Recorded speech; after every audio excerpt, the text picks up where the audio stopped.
is the idea of the devil. Alcohol అనేటువంటిది సాతాను యొక్క ఆలోచన. And whatever you see, the evil habits and ideas of the demon. నీవు చూస్తున్నటువంటి దురలవాట్లన్నీ యొక్క దయ్యముల యొక్క ఆలోచనలు అయి ఉన్నాయి.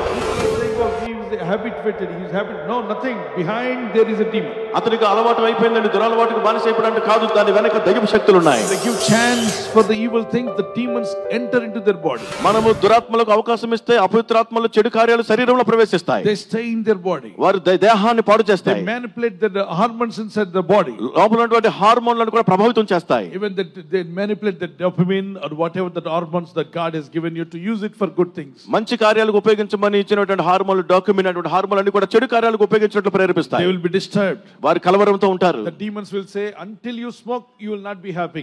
You will not have peace of mind. నీకు సిగరెట్ తాగితేనే నీకు మనశ్శాంతిగా ఉంటుంది, నీకు బాగుంటుంది అంటాయి. And that becomes habit to him. అది అతనికి అలవాటుగా మారిపోతుంది. Clutches of the devil. అపవాది యొక్క బంధకాల్లో He'll be bound to that. దానిలో బంధింపబడతాడు. He may be engineer or doctor or scientist or teacher or lecturer. నీవు ఇంజనీర్ అయినా, డాక్టర్ అయినా, శాస్త్రవేత్త లెక్చరర్ అయినా, And every time the 6 inch or 4 inches cigarette will drag you down to any place to smoke it. నీవు దానిని త్రాగునట్లుగా ఆ 4 అంగుళాలు 6 అంగుళాలు ఉన్నటువంటి సిగరెట్ నిన్ను నరకానికి లాగివేయడానికి అది ప్రయత్నిస్తూ ఉంటుంది. God made you wonderful way, but you are slavery. You are doing slave. You are being slave for the small cigarette. దేవుడు నిన్ను అద్భుతమైన రీతిలో సృజించినప్పటికీ చిన్న చిన్న విషయాలకు నువ్వు బానిసగా బంధకములో బంధింపబడుతున్నావు. All the demon evil spirits that create everything is a addiction.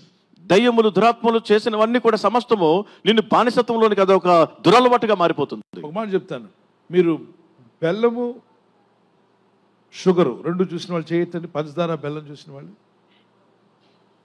పిల్లలకి ఇడ్లీ నంచుకొని తినమంటే దేనిలో నంచుకొని తినడం ఇష్టం చెప్పండి?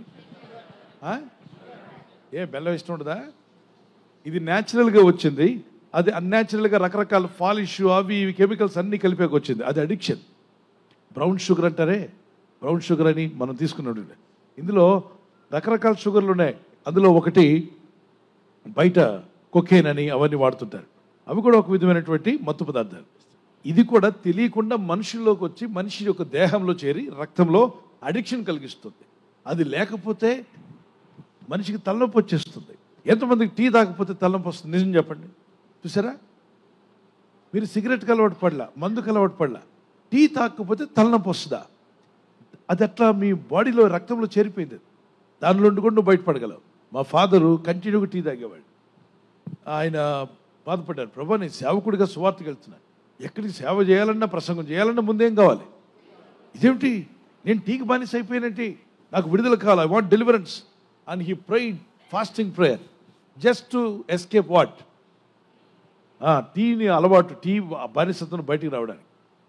కొద్ది రోజులు ఫాస్టింగ్ ఉన్నారు, ప్రార్థన చేశారు. నాకు ఈ అలవాటు వద్దు. ఏంటి? షుగరు అందులో కలుపుకోవడం, టీ తాగడం. అది లేకపోతే నేను ప్రసంగం చేయలేనా, నేను నడవలేనా, నేను వెళ్ళలేనా, బయటికి చురుగ్గా ఉండలేనా? అది లేకపోతే తలనొప్పి రావడమా? ఇది ఖచ్చితంగా అపవాది సంబంధమైనటువంటి ఒక అలవాటులాగా వచ్చేసింది. ప్రభు నాకు విడుదల కావాలని ఫాస్టింగ్ ప్రే చేస్తే, ఒక రోజున రాత్రి నిద్రపోతున్నప్పుడు ఆయనకు అనిపిస్తుందట ఒక స్పిరిట్ టీ టీ అని అరుస్తుందంటది. అదేదో వెళ్ళిపోయినట్టు అనిపించింది. ఏంటి, ఎవరు అరిచారు, ఎవరిలోండి ఎవరు అరుస్తున్నారు? అది వెళ్ళిపోయిన తర్వాత తెల్లారు లేచిన తర్వాత ఆయనకి ఎప్పుడు లేచిన తర్వాత ఏం కావాలి? టీ కావాలి అనిపించట్లా, టీ కావాలని అనిపించట్లా. అది కళ చూశారు, కళ చూశారు, అయిపోయింది. తెల్లారే లేచారు, మళ్ళీ పని చేసుకుంటున్నారు, బైబిల్ చదువుతున్నారు, ప్రార్థనకి వెళ్తున్నారు, మీటింగ్కి వెళ్తున్నారు, కానీ ఏం గుర్తు రావట్లా, టీ గుర్తు రావట్లా. వారం రోజులు అయింది. అందరూ అడుగుతున్నారు, పాస్టర్ గారు మీరు టీ తాగుతారుగా, టీ తాగండి, టీ నాకు వద్దమ్మా అంటున్నారు తప్ప, అరే నేను టీ మానేసాను అన్న సంగతి మర్చిపోయారు. వారం రోజుల తర్వాత బల్బు వెలిగింది. నేను దేవుడిని అడిగాను, దేవుడు నాకు అసలు దాని మీద మనసు తీసేసాడు. ఏమండి మీరు అనొచ్చు, మరీ టూ మచ్ అండి, టీ తాగడం కూడా తప్ప కాదు, తాగు రోజు ఒక ట్యాంక్ పెట్టుకొని తాగుతూ ఉండు. వద్దు నాయన, ఆరోగ్యానికి ఏది అవసరం అదే తాగు. నీళ్లు తాగు, ఆరోగ్యానికి ఏ కీడు ఉండదు. మజ్జిగ తాగు, కీడు ఉండదు. కానీ మనిషికి టీ మజ్జిగ పెడితే ఏది తాగాలనిపిస్తుంది? నిజం చెప్పండి. దేవుడిచ్చిన న్యాచురల్గా ఇచ్చిన దాని మీద మనసు ఉండదు, అన్యాచురల్గా తయారు చేసిన మీద మనసు వెళ్తుంది. అంటే తెలియకుండానే అడిక్ట్ అయిపోతున్నాం మనం. గమనించారా పిల్లరా? దేవుని వాక్యం ఇప్పుడు పుస్తకం బైబిల్ చదువుతుంటే ఎంతో ఆత్మీయ ఆనందంగా ఉంటుంది, స్పిరిచువల్లీ కనెక్టెడ్. కానీ లోకస్తులు దేవునితో కనెక్ట్ కాకుండా ఉన్న విశ్వాసులకి ఒక నవల అక్కడ పెట్టి, ఒక భౌతికమైనటువంటి పుస్తకం, శరీర సంబంధమైన లోక సంబంధమైన విషయాలు రాసిన పుస్తకం అక్కడ పెట్టి, ఈ పక్కన బైబిల్ చదవమంటే ఏది చదువుతారు చెప్పండి?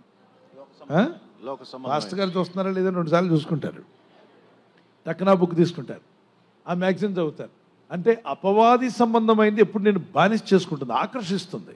Anything that attracts you, anything that make you the slave to it, it's not from God, it's not from nature.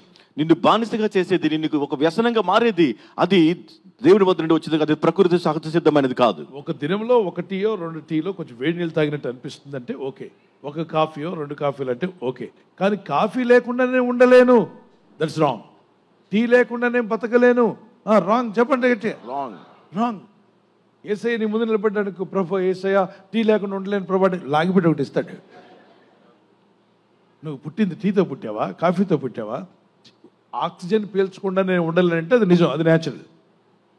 ఆకలేస్తుంది, ఆహారం తినకుండా ఉండలేనంటే ఓకే, కొన్ని రోజులు ఫాస్టింగ్ ఉండడానికి దేవుడు శక్తిని ఇస్తాడు.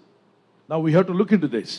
Write down, there are dangerous things that are happening in the world, in spiritual realm. You need to pray so that God will give you ability to overcome. ఆత్మలోకములో అనేక అపాయకరమైన సంఘటనలు జరుగుతున్నాయి. నువ్వు ప్రార్థించినట్లయితే దాన్ని జయించడానికి దేవుడు శక్తిని ఇస్తాడు. How many of you want to escape dangerous things in your life? నీ జీవితంలో ఎంతమంది అపాయముల నుండి తప్పింపబడాలని కోరుతున్నారు? Can you wave your hand? మీ చేతులు చూపించండి. Yes, my brother and sister, everybody has a desire. అవును సహోదరి సహోదరు, ప్రతి ఒక్కరికి ఆ కోరిక ఉంటుంది. The desire doesn't help you. అయితే కోరుకుంటే సరిపోదు, Do what God said. దేవుడు చెప్పినట్లుగా చేయాలి. God said, pray that you will not fall in dangerous things. అయితే మీరు ఆ యొక్క అపాయంలో పడకుండానట్లు మీరు ప్రార్థన చేయండి అన్నారు. Pray that you will not fall in temptation. మీరు శోధనలో ప్రవేశింపకుండానట్లు ప్రార్థన చేయండి. So if you want to escape anything that is in your life that is going to fall in your life, there is something to help you, that is a prayer. నీ జీవితంలో నీవు పడిపోకుండానట్లుగా ఏదైనా ఒకటి నిన్ను కాపాడుతుందంటే అది ప్రార్థన మాత్రమే. Hallelujah. హల్లెలూయా.